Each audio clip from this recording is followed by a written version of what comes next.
कदम जिल्हाध्यक्ष परिवर्तनाची लाट आपण विधानसभेला निर्माण केली। तीच लाट येणाऱ्या प्रत्येक निवडणुकीत दाखवू, कारण प्रत्येकाला वाटत असतं इथं गटगटांतर आहे का, पण ज्यावेळेस एखादा पक्ष प्रवेश होतो। धन्यवाद। प्रमुख सातारा जिल्ह्याचा बुलंद आवाज, राज्याचे ग्रामविकास मंत्री आदरणीय जयकुमार गोरे भाऊ, ज्यांनी आत्ताच मार्गदर्शन केलं ते आपल्या जिल्ह्याचे अध्यक्ष सन्माननीय अतुल बाबा, भारतीय जनता पार्टीचे प्रदेशचे उपाध्यक्ष सन्माननीय विक्रम दादा, भारतीय जनता पार्टीचे माजी जिल्हाध्यक्ष सन्माननीय धैर्यशील दादा, सन्माननीय व्यासपीठ, सगळ्यांची नावं घ्यायला पाहिजेत परंतु 10 वाजायला आले। आदरणीय व्यासपीठ समोर उपस्थित असलेले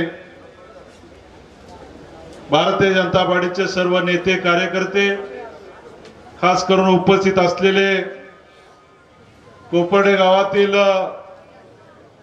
स्वर्गीय हिंदूराव चव्हाण साहेबांच्या वरती प्रेम करणारे सर्व कार्यकर्ते, महिला भगिनी, युवक मित्र, प्रथमतः भारतीय जनता पार्टीमध्ये आज ज्यांनी ज्यांनी प्रवेश केला अशा सर्वांचं भारतीय जनता पार्टीमध्ये मनापासूनचं स्वागत आणि अभिनंदन करतो।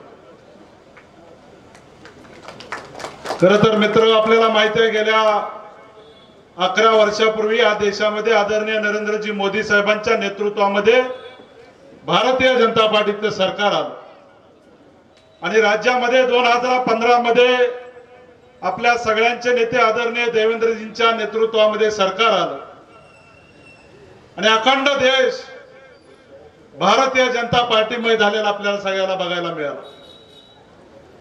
2014च्या अगोदरचा भारत आणि 2014 नंतरचा भारत आपण सगळेजण मित्र बघतोय। भारतीय जनता पार्टीच्या माध्यमातून अनेक विकास कामं देशामध्ये राज्यामध्ये केली जात आहेत। आदरणीय मोदी साहेबांच्या सारखं नेतृत्व या देशामध्ये 24/7 काम करतंय। आपल्या सगळ्यांचे नेते आदरणीय देवेंद्रजी या राज्यामध्ये 24/7 काम करतायत। त्यामुळं अखंड महाराष्ट्र असेल, देशभरातून सगळ्या कार्यकर्त्यांचा लोंढाच्या लोंढा हा भारतीय जनता पार्टीच्या विचारामध्ये आपल्याला आलेला बघायला मिळतोय। मित्र, खरं तर कोपर्डे सारखं गाव हे कराड उत्तरचं नाक असणारं गाव आहे आणि कराड उत्तरचं केंद्रबिंदू असणारं हे गाव। या गावातून काँग्रेस मधले अनेक कार्यकर्ते, नेते आज भारतीय जनता पार्टीमध्ये प्रवेश करतायत, याचा माझ्या मनाला खूप आनंद आणि समाधान आजच्या कार्यक्रमाच्या निमित्तानं झालेला आहे। 2017ला जिल्हा परिषदेच्या निवडणुकीमध्ये भारतीय जनता पार्टीमध्ये या कोपर्डे गावातून मोजके हाताच्या बोटावरती मोजण्याजोगे कार्यकर्ते आपल्या बरोबर होते, परंतु निश्चितपणे 2024च्या लोकसभेची इलेक्शन असेल, 2024च्या विधानसभेची इलेक्शन असेल, या दोन्ही इलेक्शन मध्ये भारतीय जनता पार्टीच्या विचाराचा वसा घेऊन इथल्या सगळ्या कार्यकर्त्यांनी भारतीय जनता पार्टीची ताकद वाढवण्याचं काम केलं। ज्या वेळेला कोपर्डेमधनं उठाव होतो म्हणजे निश्चित कराड उत्तर मधून उठाव होतो, हे मित्र विसरता कामा नये। लोकसभेला प्रचंड बहुमत कोपर्डे गावातून मिळालं, विधानसभेलाही प्रचंड बहुमत या कोपर्डे नगरीमधून मिळालं। त्याचा परिपाक म्हणून लोकसभेचा खासदार आपल्याला निवडून आणता आला, विधानसभेचा आमदार आपल्याला निवडून आणता आला। अशा या कोपर्डे गावातल्या सगळ्या कार्यकर्त्यांच्या ताकदीवरती खऱ्या अर्थानं कराड उत्तर विधानसभा मतदारसंघामध्ये परिवर्तन झालेलं आपल्याला बघायला मिळतंय। मगाशी कोपर्डेतल्या अनेक नेत्यांनी भाऊंच्याकडे अनेक विषयांची मागणी केलेली आहे, परंतु आपल्या सगळ्यांना विश्वास आहे जयकुमार गोरे भाऊ म्हणजे एक शब्दाला पक्का असणारा नेता, ज्या नेत्यावरती आदरणीय देवेंद्रजींनी जबाबदारी दिली ती जबाबदारी गेल्या 8 महिन्यामध्ये पार पाडण्याचं काम कोणी केलं असेल तर आदरणीय जयभाऊनी केलेलं आहे.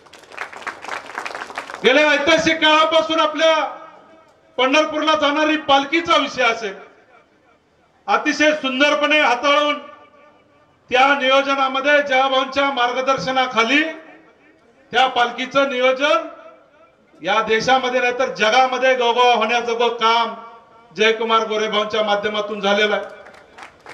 भाऊ, तुमचं कार्य बघून अनेक कार्यकर्ते भारावून गेलेले आहेत. तुमच्यासारखा एक उमदा नेता, तरुणाचा आयडॉल, जो नेता प्रत्येक कार्यकर्त्याला भेटतो. आपण बघितलं पाहिजे, शनिवार रविवारी भाऊ ज्यावेळेला घरी असतात त्यावेळेला हजारो कार्यकर्ते त्यांना भेटायला येतात, परंतु शेवटचा कार्यकर्ता जोपर्यंत संपत नाही तोपर्यंत हा नेता त्या जागेवरून उठत नाही.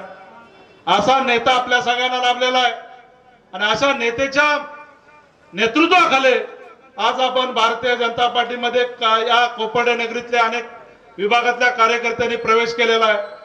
भारतीय जनता पार्टी एक कुटुंब आहे. हे कुटुंब निश्चितपणे प्रत्येक कार्यकर्त्याची काळजी घेतं. देशातल्या प्रत्येक कार्यकर्त्याला सन्मान देणारी पार्टी आहे. आपण शैलू काका, सुदाम तात्या, काळजी करू नका. भारतीय जनता पार्टीमध्ये आलेल्या सर्व कार्यकर्त्यांचा निश्चितपणे सन्मान केला जाईल. भविष्याच्या काळामध्ये भारतीय जनता पार्टीच्या माध्यमातून तुम्हाला जे लागेल ती ताकद देण्याचं काम आदरणीय जयभाऊंच्या मार्गदर्शनाखाली केलं जाईल.